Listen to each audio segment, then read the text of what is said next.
Hello everyone. आज हम बात करेंगे जनरली एक्सेप्टेड अकाउंटिंग प्रिंसिपल्स या गैप के बारे में। बेसिकली इन प्रिंसिपल्स को इसलिए अकाउंटिंग प्रोफेशनल्स ने डेवलप किया ताकि जो हमारे अकाउंटिंग है उसमें एक एक तरीके की यूनिफॉर्मिटी और कंसिस्टेंसी आ सके ऑल ओवर द वर्ल्ड। ठीक है, तो ये सर्टेन रूल्स और प्रिंसिपल्स हैं जिनसे हमारी अकाउंटिंग एक तरीके से होती है ऑल ओवर द वर्ल्ड। ठीक है, तो इन प्रिंसिपल्स या रूल्स को अलग अलग नाम से भी हम जानते हैं, जैसे कि अकाउंटिंग प्रिंसिपल्स भी कह सकते हैं, अकाउंटिंग कॉन्सेप्ट भी कह सकते हैं, या अकाउंटिंग कन्वेंशन भी कह सकते हैं। फिर देखते हैं जो हमारे बेसिक अकाउंटिंग कॉन्सेप्ट्स हैं वो कौन कौन से हैं। जैसे कि हमारा business entity concept, matching concept, money measurement concept, full disclosure concept, going concern concept, consistency concept, accounting period concept, conservatism या prudence concept, cost concept, materiality concept, dual aspect या duality concept, objectivity concept, revenue recognition या realisation concept. तो एक एक करके हम सबको देखते हैं। पहला है हमारा बिजनेस एंटिटी कॉन्सेप्ट। तो ये कॉन्सेप्ट अज्यूम करता है कि अकाउंटिंग पर्पसेस के लिए हम क्या मानेंगे, जो हमारा बिजनेस है और जो हमारा ओनर है वो क्या है, दो सेपरेट इंडिपेंडेंट एंटिटीज हैं। ठीक है, सेपरेट इंडिपेंडेंट मतलब दोनों एक अलग इंडिविजुअल्स हैं। दोनों की जो भी ट्रांजेक्शन होंगी वो क्या होंगी, सेपरेट होंगी। ठीक है? जैसे जब ओनर इन्वेस्ट करेगा मनी बिजनेस में, तो बिजनेस के लिए वो एक तरीके से क्या हो जाएगी, लाइबिलिटी हो जाएगी। और उसी तरीके से जब ओनर बिजनेस में से पैसे या गुड्स कुछ भी अपने पर्सनल यूज के लिए ले जाएगा, तो उसको हम बिजनेस का एक्सपेंस नहीं ट्रीट करेंगे, उसको हम क्या कहेंगे, ड्राइंग्स। ठीक है, नेक्स्ट कॉन्सेप्ट है हमारा मनी मेजरमेंट कॉन्सेप्ट।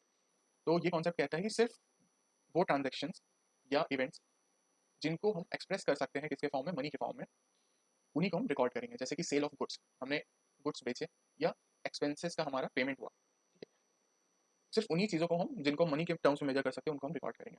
ऐसी ट्रांजेक्शन्स या इवेंट्स जिनको हम मॉनेटरी टर्म्स में नहीं एक्सप्रेस कर सकते, जैसे कि एक मैनेजर का अपॉइंटमेंट हो गया या हमारी ह्यूमन रिसोर्सेज की कैपेबिलिटी होगी, तो जिन चीज़ों को हम मनी के टर्म्स में मेजर नहीं कर सकते उनको हम रिकॉर्ड नहीं करेंगे। नेक्स्ट है हमारा गोइंग कंसर्न कॉन्सेप्ट।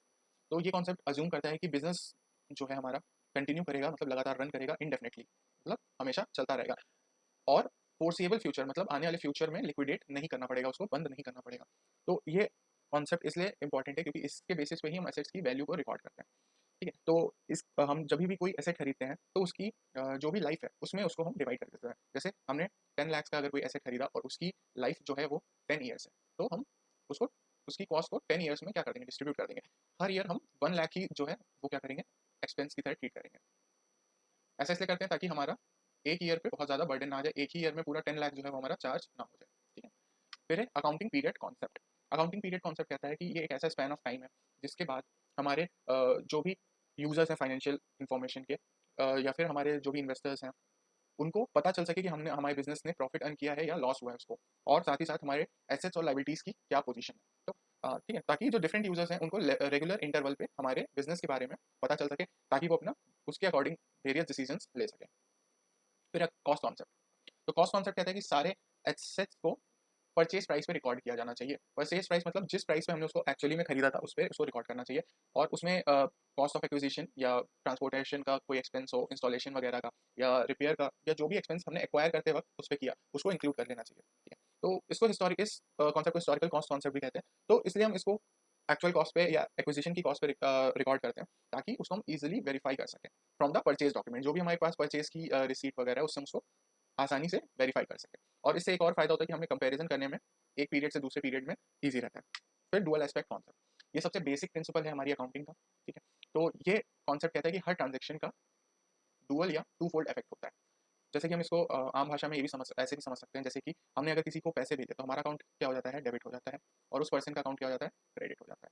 ठीक है, तो ये कॉन्सेप्ट कहता है कि हमेशा जो भी हमारा कोई भी ट्रांजेक्शन होगी उसको हम दो जगह रिकॉर्ड करेंगे। ठीक है, डुअल एस्पेक्ट कॉन्सेप्ट की ये इक्वेशन भी है। ठीक है, इसको एक एग्जांपल से समझ सकते हैं। जैसे कि हमने सपोज 5 लाख का हमने एक मशीनरी खरीदा। ठीक है, मशीनरी जो हमने खरीदा कैसे, लोन पे। अब 5 लाख की जो मशीनरी लोन पे खरीदी, कोई भी डाउन पेमेंट नहीं किया हमने, तो हमने लोन लिया। लोन हमारे लिए क्या होता है, लाइबिलिटी। लाइबिलिटीज मतलब जो भी चीज़ें हमें वापस देनी है, वापस जो है चुकानी है। और एसेट्स क्या है, जो हमारे पास हो गई, जो हमारी अपनी हो गई, जिससे हमें जो है बेनिफिट मिल रहा है। तो 5 लाख की मशीन थी वो तो हमारे लिए एसेट हो गई, लेकिन लाइबिलिटी भी हमारी कितने की क्रिएट हो जाएगी, लोन पे हमने मशीनरी खरीदी तो 5 लाख की लाइबिलिटी खरीदी। तो एसेट और लाइबिलिटी जो हमारी ये इक्वेशन है सेटिस्फाई हो गई, क्योंकि दोनों तरफ 5 लाख जो है 5 लाख ऐड हो गया।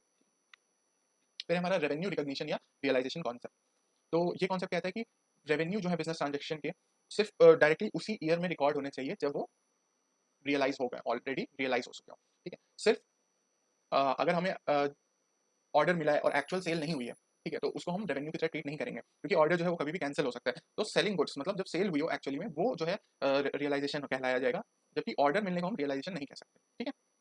फिर हमारा मैचिंग कॉन्सेप्ट। तो मैचिंग कॉन्सेप्ट कहता है कि जो रेवेन्यू और एक्सपेंस हमने हमारे जो एक अकाउंटिंग पीरियड में हुए हैं वो सेम ही रहने चाहिए, सेम ही अकाउंटिंग पीरियड में रहने चाहिए। मतलब कि क्या है, जैसे कि हमने कुछ सेल्स किया, ठीक है, तो हमें रेवेन्यू उसके लिए क्या हो गया, हम मान सकते हैं कि हमारा रेवेन्यू वहाँ से रियलाइज होना है, लेकिन अभी हो सकता है वो चीज़ हमें क्या हुई हो, रिसीव ना हुई हो, मतलब कैश के फॉर्म में हमें ना रिसीव हुआ हो, ठीक है। इसी तरीके से हमने कोई एक्सपेंस किया था, ठीक है, कॉस्ट इनकर करी थी उस रेवेन्यू को जनरेट करने के लिए, लेकिन हो सकता है वो अभी हमने पे ना किया हो कैश में, ठीक है, लेकिन वो क्या है, दोनों चीज़ें सेम अकाउंटिंग पीरियड की होनी चाहिए, ठीक है। तो हम ये कॉन्सेप्ट ये कहता है कि अगर आपने कोई भी एक्सपेंस किया है जिसके लिए आपको रेवेन्यू जनरेट हुआ है, तो वो दोनों एक ही अकाउंटिंग पीरियड में रिकॉर्ड किया जाना चाहिए, ठीक है। Full disclosure concept. तो ये कॉन्सेप्ट कहता है कि जो हमारी फाइनेंशियल स्टेटमेंट्स हैं वो डिफरेंट ग्रुप ऑफ पीपल जैसे कि इन्वेस्टर्स, लेंडर्स, सप्लायर्स और बहुत सारे लोग जो कि फाइनेंशियल डिसीजन लेते हैं हमारे बिजनेस के रिगार्डिंग, उनको जो है सही इन्फॉर्मेशन पहुंचनी चाहिए। मतलब कि जो भी मटेरियल या रेलेवेंट फैक्ट्स हैं फाइनेंशियल परफॉर्मेंस से रिलेटेड, ठीक है, वो फुली और कंप्लीटली डिस्क्लोज हो जाने चाहिए उनके सामने, ठीक है। एंड देयर अकम्पनिंग फुटनोट्स मतलब जो भी हमने रिकॉर्ड्स बनाए हैं उसमें फुल्ली डिस्क्लोज होनी चाहिए। उसके अलावा फुटनोट्स मतलब जो कि at the end of the page लिखे जाते हैं, एक्स्ट्रा नोट्स, ठीक है। तो बेसिकली ये फुटनोट्स हमारी कंटिजेंट लायबिलिटी के लिए लिखे जाते हैं। कंटिजेंट लायबिलिटी का मतलब ऐसी कोई चीज़ जो अभी हुई ना हो लेकिन इन फ्यूचर में हो सकती है, जैसे कि हमारे ऊपर कोई बिजनेस के ऊपर केस चल रहा है जिसकी पेनल्टी हो सकता है हमें कुछ टाइम बाद देनी पड़े, तो वो चीज़ हम कहाँ पे लिख देंगे, फुटनोट्स में लिख देंगे, ठीक है।